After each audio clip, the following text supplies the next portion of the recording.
Baik, Bapak Ibu yang saya hormati, untuk presentasi berikutnya, pemaparan berikutnya, laporan adalah dari Ibu Dwi Kristiani, Sarjana Pendidikan.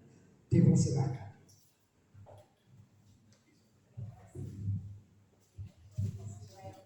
Assalamualaikum warahmatullahi wabarakatuh. Waalaikumsalam warahmatullahi wabarakatuh.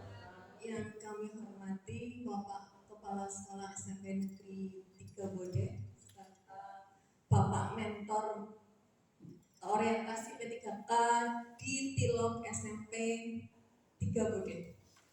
Berikut presentasi laporan orientasi instansi pemerintah bagi P3K Dinas Pendidikan dan Kebudayaan Provinsi Jawa Tengah. Saya mengambil judul peningkatan pembelajaran matematika dengan menggunakan media permainan di SMP Negeri 2 Bode, Kabupaten Pemalang. Biodata saya,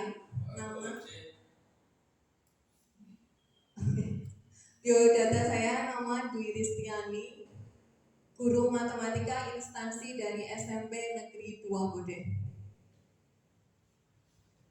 Laporannya terdiri dari 5 bab. Bab pertama tentang pendahuluan, latar belakang. Jadi pegawai ASN terdiri dari PNS dan P3K. Untuk dapat menjalankan tugasnya, untuk dapat menjalankan tugas pelayanan publik, tugas pemerintah dan tugas pembangunan tertentu, P3K harus memiliki profesi dan manajemen P3K yang berdasarkan pada sistem merit atau perbandingan antara kualifikasi, kompetensi, dan kinerja yang dibutuhkan oleh jabatan dengan kualifikasi, kompetensi, dan kinerja yang dimiliki oleh calon dalam rekrutmen, pengangkatan, dan penempatan sejalan dengan tata kelola pemerintahan yang baik. Maksud dan tujuan pelaksanaan orientasi, maksudnya yang pertama pengenalan tugas dan fungsi, yang kedua pengenalan nilai dan etika pada instansi pemerintah. Tujuan pelaksanaannya, yang pertama peserta mampu memahami program orientasi dan mengenal nilai dan etika instansi pemerintah. Yang kedua peserta mampu mengaktualisasikan nilai-nilai dasar ASN berakhlak. Waktu dan tempat, pembukaan tanggal 1 Maret, kemudian dilanjutkan dengan pembelajaran daring 6 dan 7, kemudian dilanjutkan OJT dan seminar pada hari Selasa 14 Maret, tempat Tilok di SMP Negeri 3 Bode dan OJT di instansi masing-masing. Karena saya berasal dari SMP Negeri 2 Bode, maka OJT saya laksanakan di SMP Negeri 2 Bode. Bab 2 tentang nilai dan etika pemerintah Kabupaten Pemalang. Visi dari Kabupaten Pemalang yaitu terwujudnya Kabupaten Pemalang yang aman, adil, makmur, agamis, dan ngangeni. Misinya antara lain mewujudkan rasa aman, ketentraman, ketertiban masyarakat, mewujudkan penyelenggaraan tata kelola pemerintahan yang baik dan bersih. Yang ketiga, mewujudkan pembangunan mental dan karakter masyarakat yang agamis, toleran, dan gotong royong. Keempat, mewujudkan keterpaduan pembangunan perdesaan dan perkotaan. Kemudian yang nomor 5, mewujudkan kemandirian ekonomi yang berbasis pada potensi lokal. Dan keenamnya, mewujudkan pembangunan infrastruktur yang kuat dan berkesinambungan. Bab 3 berisi tentang nilai dan etika organisasi perangkat daerah, antara lain ada Restra OPD, SOTK OPD, dan tupoksi P3K di OPD. Berikutnya adalah visi dan misi SMP Negeri 2 Bode. Visinya adalah berilmu, bertakwa, dan berakhlak mulia.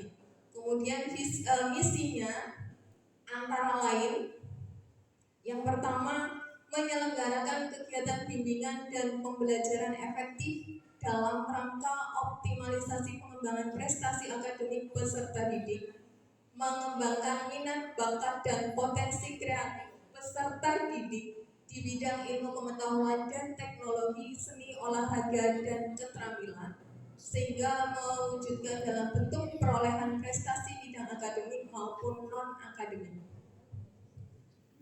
Lanjut. Bab keempat, rencana hasil kerja P3K. Identifikasi isu. Yang pertama, kurangnya minat belajar siswa dalam pembelajaran matematika, karena matematika dianggap momok oleh sebagian besar siswa di SMP Negeri 2 Bodeh. Jadi salah satu mata pelajaran yang menakutkan. Ketemu gurunya saja sudah takut. Yang kedua, kurangnya media pembelajaran matematika yang menarik bagi siswa di SMP Negeri 2 Bodeh. Isu yang diangkat adalah kurangnya media pembelajaran yang menarik bagi siswa di SMP Negeri 2 Bodeh. Gagasan yang diangkat adalah peningkatan pembelajaran matematika melalui media permainan di SMP Negeri 2 Bodeh. Rencana kerja tahunan yang pertama adalah mencari tahu kesulitan belajar peserta didik. Ini menggunakan Google Form, jadi anak-anak masuk ke link dengan mengisi Google Form yang ada tentang kesulitan peserta didik masing-masing. Kemudian setelah itu langkah berikutnya adalah membuat media pembelajaran yang menarik dan menyenangkan untuk pembelajaran matematika. Ini tahapannya adalah konsultasi dengan mentor. Seperti tadi yang Bapak Widodo sudah menjelaskan di depan, kendala untuk memilih media pembelajaran adalah kendala tentang biaya. Ya, karena pembuatan media pembelajaran itu membutuhkan biaya yang tidak murah. Jadi salah satu alasan saya ini, tahapan ketiga, memilih pembelajaran media permainan yang bahannya tidak terlalu mahal, gampang dicari untuk anak, yaitu dengan menggunakan kertas karton dibuat untuk kartu atau koin bilangan. Langkah berikutnya adalah melaksanakan evaluasi penilaian dan refleksi pembelajaran yang telah dilaksanakan.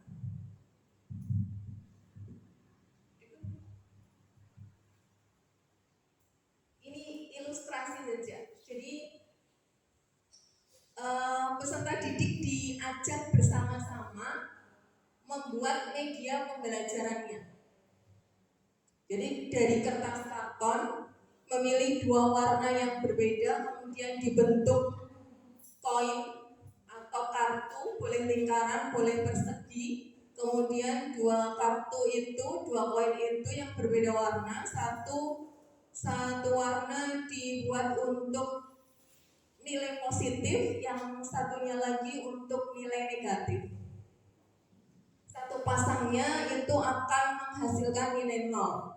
Ini hanya ilustrasi contoh bermainnya anak-anak pada penjumlahan operasi bilangan bulat.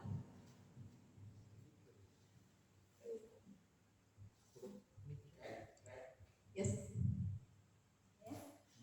Rencana kerja menengah.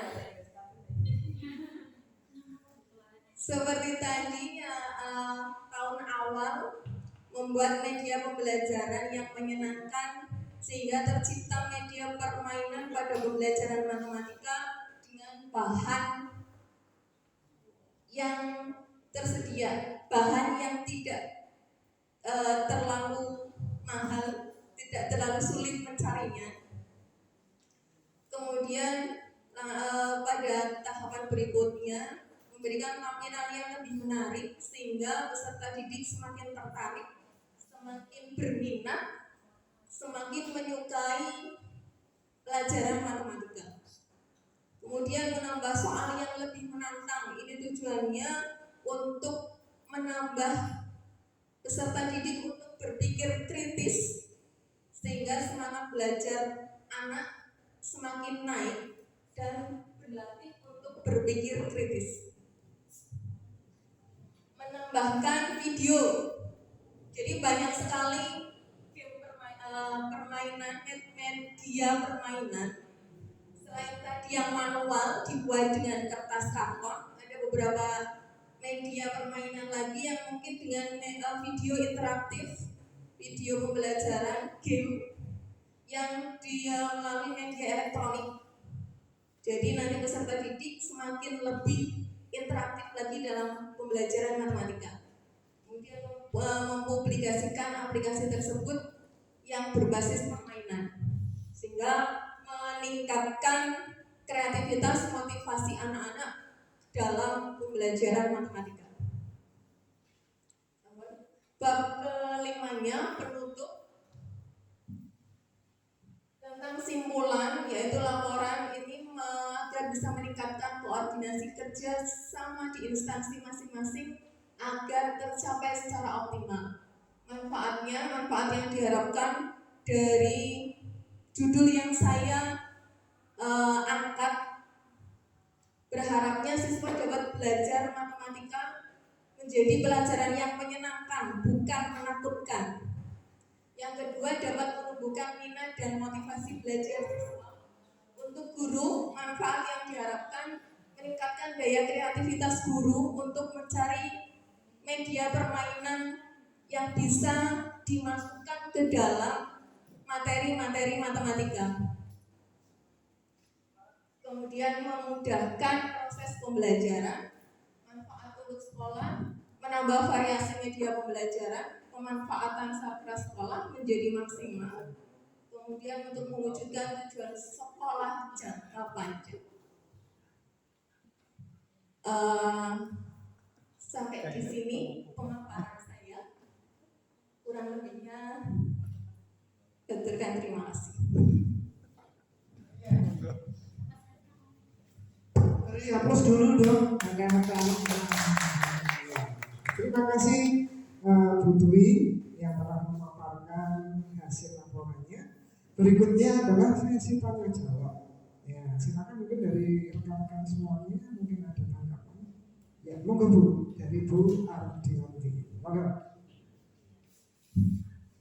Assalamualaikum warahmatullahi wabarakatuh. Waalaikumsalam warahmatullahi wabarakatuh. Nama saya Ardianti, kebetulan saya juga guru matematika, Bu. Saya ingin bertanya kepada Bu Dwi, kira-kira apa sih penyebabnya anak-anak itu minat belajar matematikanya kok kurang kayak gitu? Nggak seperti misalkan mata pelajaran yang lain. Kalau matematika itu biasanya sering males kayak gitu. Kadang mendengar matematika saja sudah males. Coba menurut panjenengan apa penyebabnya seperti itu? Mungkin itu yang saya tanyakan. Terima kasih. Assalamualaikum warahmatullahi wabarakatuh. Waalaikumsalam warahmatullahi wabarakatuh. Terima kasih atas pertanyaannya, Budian. Jadi kita merasakan hal yang sama mungkin, Budian, kalau masuk kelas.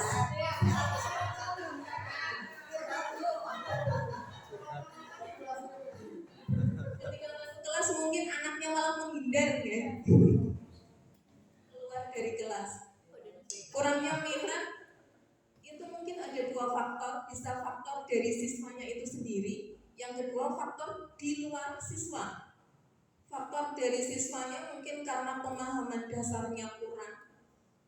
Jadi pengalaman saya ya, mengajar di kelas 7 materi bilangan bulat, padahal itu materi mengulang dari SD.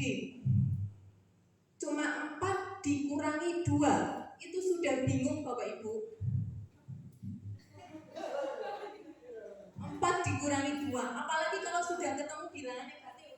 4 ditambah negatif 3. Jadi kalau ketemu bilangan negatif, mereka ketakutan, seperti ketakutan.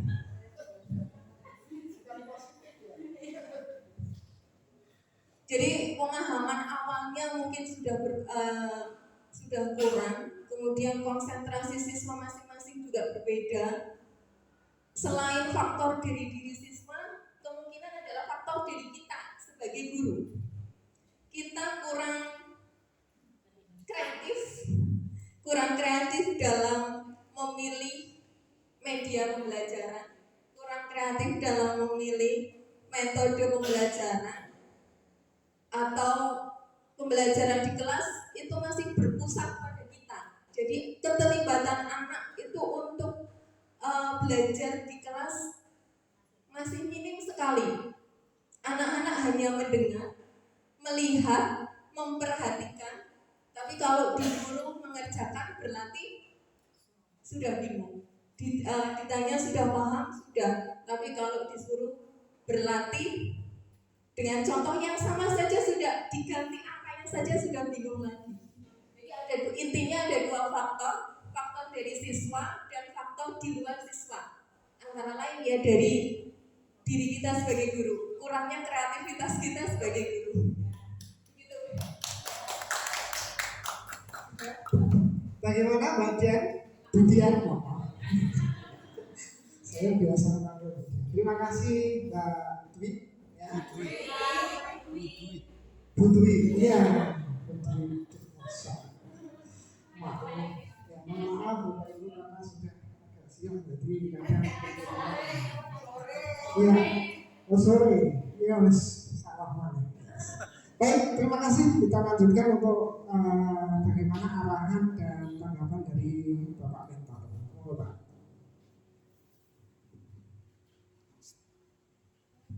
Terima kasih. Assalamualaikum warahmatullahi wabarakatuh. Waalaikumsalam warahmatullahi wabarakatuh. Menarik sekali tadi yang ditanyakan oleh Iya. Bu Adianti. Adianti apa Adiani? Bu Adianti. Kenapa anak-anak kok hampir semuanya, nggak hanya di 20 di sekolah yang kebanyakan memang agak kurang tertarik dengan pelajaran matematika. Tadi sudah dijawab dengan baik juga oleh Bu Dwi. Memang ada dua faktor dari dalam anak.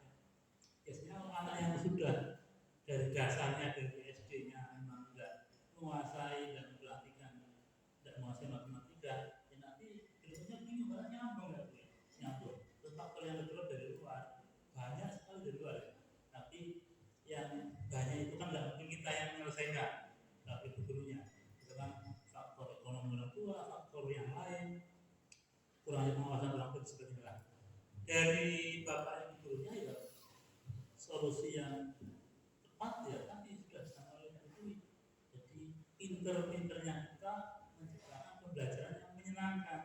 Nah inilah ya fokus dari atau titik berat dari kurikulum merdeka.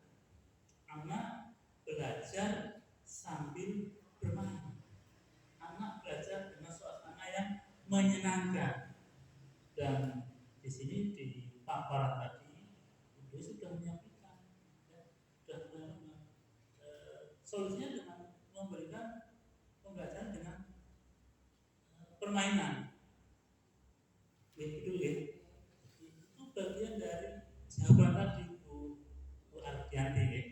Jadi saya kira apa yang sudah ditanyakan ditambahin oleh Bu Dwi bagus sekali, dan dari sisi penggunaan ini sudah dari isu masalah sampai isu yang diangkat sampai gagasan yang diambil ini juga sudah menurut saya sudah pas, sehingga dari saya tidak banyak memberikan masukannya di pembelajaran ada yang berbeda dengan model pembelajaran yang berbeda gitu ya, sehingga anak selalu tertarik, selalu antusias, selalu aktif mengikuti pembelajaran meskipun itu mata pelajaran matematika. Jadi tidak ada yang tidak mungkin ya, bahwa anak akan senang dengan pelajaran matematika.